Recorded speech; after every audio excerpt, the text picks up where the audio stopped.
All righty. Well, I am here with my high school buddy David Lowen on the highway tomorrow. And tell me where we are and why we're here.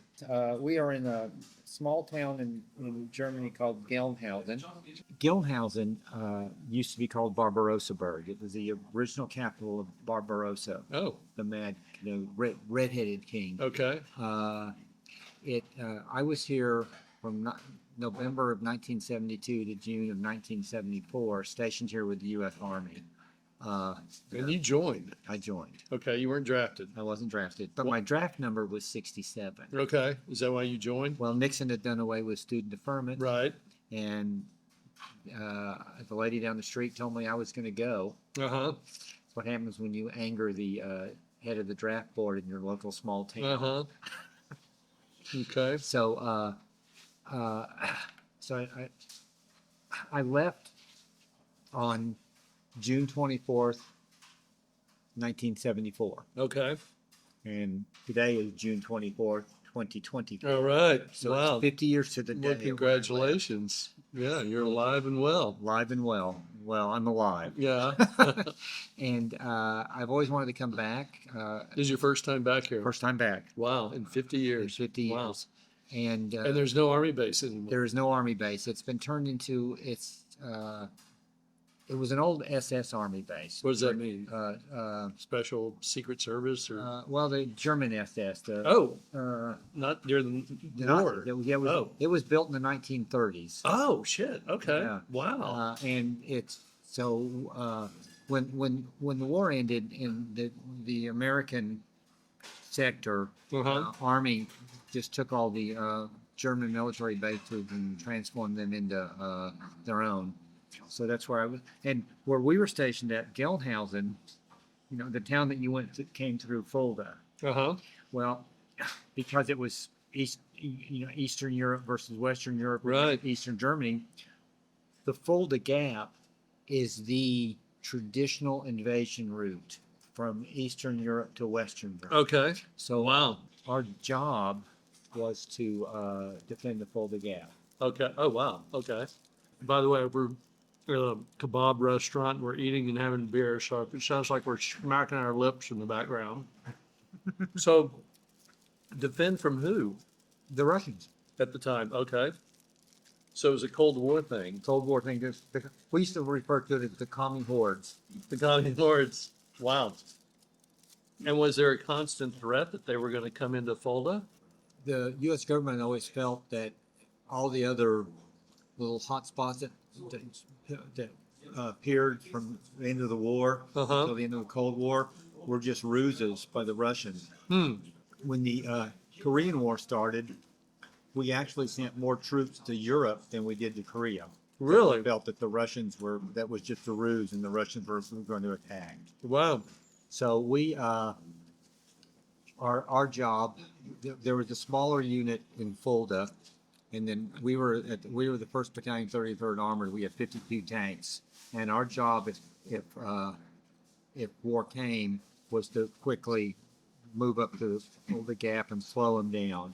Wow. Is that a geographically strategic location? Well, it's just an easy invasion route Okay. coming into Western Europe. Wow. Okay. Towards Frankfurt. Okay. And the Wow. major U.S. military installations. Wow. Okay. Uh, Wow. our life expectancy, if we went into battle, was they figured we would last. They were hoping that we could last 3 days. Wow. So we were, and well, as a matter of fact, during the Yom Kippur War in '73, Mm-hmm. we went to what they called nuclear lockdown. And at the time, my job with the battalion, I worked in 2 offices. I worked in S3, which is training, and S2, which was military intelligence. And because we had gone to nuclear lockdown, because everyone had gone, I always get them confused. I think DEFCON 5 is war. Mm-hmm. And so we were either DEFCON 4 or DEFCON 2, whichever one is the one that we go to war on. And I was in bed. It was about 3 o'clock in the morning. And the MD's boss in the room grabbed me, told me to get my stuff. and had to be, because I worked with defense plans, I was immediately moved to Hanau, which Uh-huh. is the next town down, Wow. Wow. because suppose I couldn't be captured, and that was really a smart thing on them, because I'd have sung like a canary. Wow. Yeah, yeah. Yeah, of course. Yeah, yeah, me too. I think one of the things that I felt just being in Poland and talking to ZB and learning, because we're not taught what little history we were taught in school, which we're not taught anymore, of course. Um, was not the kind of detail we needed to really understand the war. And I learned from ZB that when the Germans, when the Germans invaded Poland, at the same time, the Russians invaded from the Eastern Front. And so the heart and front line of the war was fought in Poland. And I never really realized that. And I think having spent time there and you know, getting to feel the heart and soul of Poland and the people, I think that what was happening was a concerted effort by both Russians and Germans to destroy Poland and destroy the Polish people. And of all the Jews that were exterminated during the war, the majority of them came from Poland. The Jewish population of Europe, and particularly of Poland, has never recovered since the war. Poland was the center of concentration camps and extinction camps, Birkenau, Auschwitz, Treblinka. And, when I realized, I don't remember being taught in school that that was the inception point of the war between Russia and Germany. I think in America, we tend to think of the heroics of Americans, fighting World War II and winning the war, but I think it was Eisenhower or somebody who said that, the war was won with Russian blood and American money. And, but it really did strike me that this was an attempt to destroy and eliminate the Polish people in some level. And and I was curious, what was did y'all talk much about the history of the war or causes and things or just go on, tell me more about your experience, Well, you know? well, a couple of things. So now, see, at the time, didn't do a lot. I do remember. It's funny because I hadn't thought of this for 40 years, but I did a train ride. I was going down to meet an old friend of mine, Joe Weaver, Mm-hmm. who was stationed in Stuttgart. Okay. And well, you knew. Yeah, yeah. Well, I got on the train, and I always buy the first class tickets because the seats are better. Right. And as you noticed, they're not that much more expensive. But I sat down in my little my first class cabin, and the guy across the seats from me was probably, so this has been 1971. He was probably maybe 55 years old. He was an old Luftwaffe pilot. Oh, wow. Wow. And so I had a really good conversation with him. I bet you did. Because he flew at both fronts. Uh-huh. This is a German pilot. German pilot. Luftwaffe, yeah. And and then because this always makes me feel old, but when I was here in 72, the war had only been over 45, 55, 65, 20, 27 years. Yeah. And everything was still fresh. Very fresh. And there was a lot of people I met here that had been in the war, and which surprised me too. I found that we were kind of told that, or I remember from Mrs. Green's history class, Uh-huh. that the Germans were an unwilling, that they were trapped into it. But I found out that wasn't true. Mm-hmm. But they were more than happy to fight. And the ex-soldiers and people I talked to, We did a trip down to Dachau. Uh-huh. Did you, by the way, when we were in Poland, did you go visit any of the death camps? I have in the past. Oh, but you didn't this time. Well, we Yeah. went down. It's the kind of thing you only need to do once in your life, Yeah, you know? and I mean, and everybody should.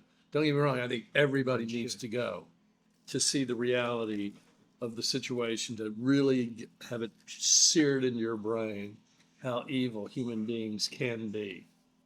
And because I think, especially for me, I realized being there, but it's like I could have, as just a normal human being, I could have been either way. I could have been a normal German soldier who was forced to work in the, who was a bad soldier, so they assigned me to work in the camps. I could have been somebody that was in the death camps, living there, dying. I could have been either way. I think it's important to identify with the humanity of the whole thing. well, Bert, knowing your propensity for smart ass comments, you probably would have been with me in the camp, not Oh working yeah, there. for sure. Yeah, for sure. Yeah. Side note, though, because I did not learn this in history either, but I learned it since. Of course, Hitler wanted Poland for several reasons. One, the natural resources, but it was also the large concentration of Jews. Mm-hmm. And I didn't know it at the time. Have learned it since. The German or the most of the Jews in Poland came there from Germany in like 12 or 1300. All the German population pulled almost every Jew, man, woman, and child out and burned them and burned their ghetto. So the Polish king invited all. So basically opened up Poland for Jews. Mhm. So it became a safe haven. Right. And neither what we now know afterwards, with what happened at Babi Yar and other places, we know that Stalin had no love for him either. Mm-hmm. Well, one of the things that Zevie and I found in talking to people in Poland is there's a great fear that there's going to be another war soon. And we had a friend, we had an acquaintance we talked to who works for the Department of Defense, and he is having constant meetings with local surrounding country governments about what's going on. And he mentioned the fact that Russia's economy has completely shifted into war production. And I mentioned this to a friend of mine in Austin the other day when I was having a conversation. He said, "Oh, but that just means that when all this is over, their economy is going to collapse." But I'm thinking the U.S. is the prime example of developing a war economy during the war. And then after the war, that war economy became one of the main sustaining things for our economy going forward, the military industrial complex that we have today. And I think, we are literally the model that Putin may be following in the future. And then it was just, I think like 2 days ago, I think it was the president of Romania. He says that we're going to be at war within 3 months, that Russia's going to invade probably Latvia, Lithuania, one of the countries. And I thought, oh my God, that's so, of course they would, because it's like, the West doesn't even know where those countries are. If you ask most Americans, where's Latvia? They'd be like, oh, no, what's Latvia? And it's like, it'd be one thing if we said, oh, they're going to invade Germany, but they're not going to do that because we all know where Germany is. But it's like, who cares about Latvia? And I was like, wow, this is actually simplistic and brilliant at the same time as a tactician, It would not surprise me that will draw us into the war because we are members of NATO and we would have to. I don't. But not if Trump gets elected. He wants to dismantle NATO. I try not to think of that scenario. Yeah, I know. By the way, I know. given what's going on, aren't you glad that I nixed this meeting in Kiev? Oh, yeah. I'm more afraid that Russia's going to use some lower grade tactical nuclear weapons. Of course they will. Of course they will. Yeah, no question about I just hope they wait till after June 30th. it. Well, That's when I go back. well, but for instance, I had a Polish tutor helping me with the language.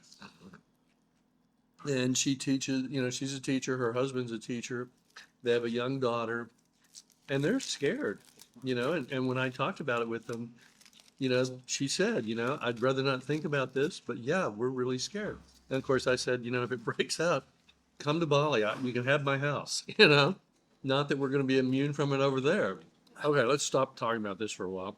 Tell me more about your experience here. Got here about 1 o'clock this afternoon. Okay. Got off the plane, walked down to immigration passport, and it was crazy. Really? There had to have been 400 people in there. Oh, Jesus. Wow. That old adage about German efficiency was not there this morning. Wow. Well, it took me about an hour to get through. Wow. I think it happened in the States. I think all the planes hit at once. Uh-huh. So Okay. then I got the train out to here. Like I said, I went and checked in my hotel. Then I walked around town a little bit, looking to see anything I could recognize. And it's been 50 years, so there's nothing. Right. Right. I didn't even see any stores. And of course, with the post closed down in the mid 90s, and that was a huge economic Uh-huh. engine for this place. For this town, sure. So a lot of the stores, restaurants, and since it was for soldiers, bars, have all gone away. Wow. But so I just kind of walked down to my old post, and like I said, the post was it was an old SS post, and the barracks that we were in were actually the SS barracks. They built other barracks but we got to stay in the original ones. Wow. Very cool. And it really was till they were. Yeah. But went and looked at those. They've been repurposed. Some of them are. There's a police station in one. 2 of them are relocation centers for Uh-huh. immigrants coming into the country. They can Okay. sit there till they get jobs and get trained. Okay. And walked around. So saw that. Then walked back into town and walked through the old town. Uh-huh. There's a guest house I used to go to that was built in the 1300s. Okay. And Okay. it's the building is there, but it's no longer a guest house anymore. Okay. Well, if we have time in the morning, let's dash over and check it out. Okay. And well, actually, it's the hotel we're staying at. Hotel okay. Zoom Lowen. That's not the same. I know, one, really. But really. But it's built about the same time. Okay. You'll see that when we get over there. Okay. Old Town is Cool. It's. I remember when I first got here in the 70s. I basically, for all intents and purposes, grew up in Garland. Right. Me too. And of course. everything, and anything that was more than 20 years old, it was torn down. We tore it down. Yeah. Yeah. I know. We're proud of anything. I my first trip over here was after the wall came down. We were doing a freedom tour of Eastern European countries, and that was November '89. So we were over here in probably the summer of '90. So it was like 3 or 4 months after, and I was amazed at how still decimated Eastern Europe in particular was. That we went to Budapest, we went to Prague, we're in Berlin, East Berlin, then went over into Poland to Krakow. And it was just, I remember walking through Berlin, West Berlin, and they were like literally bombed out buildings next to a brand new high rise. And I remember just being like, wow, reconstruction has really taken a long time. And again, I think one of America's myths is this idea of being a superpower and righteous and the great country. But we became a superpower because we didn't have to rebuild our country after the war. We had a thriving economy, and people over here were, struggling to get a can of Spam. And I remember when you and I were young, it was, the cool thing to do was to backpack through Europe because it was so damn cheap. And I'm like, and the reason it was so damn cheap was because, people were desperate for money. And it's like, we don't think about all this stuff. I don't think on a regular, when we're talking about war and politics and society changes. But I think that, my own revelation in being here the first time and coming to these very practical realizations about the mechanics of just daily life in the world have altered my perception about the war and made me way more interested in trying to understand, like what the fuck is going on today? What's it like to be in Ukraine? So I'll let you finish. We'll continue this on another day. Okay. And I think that's a good start. Thanks a lot. And thanks for joining us on the highway tomorrow. My pleasure. Highway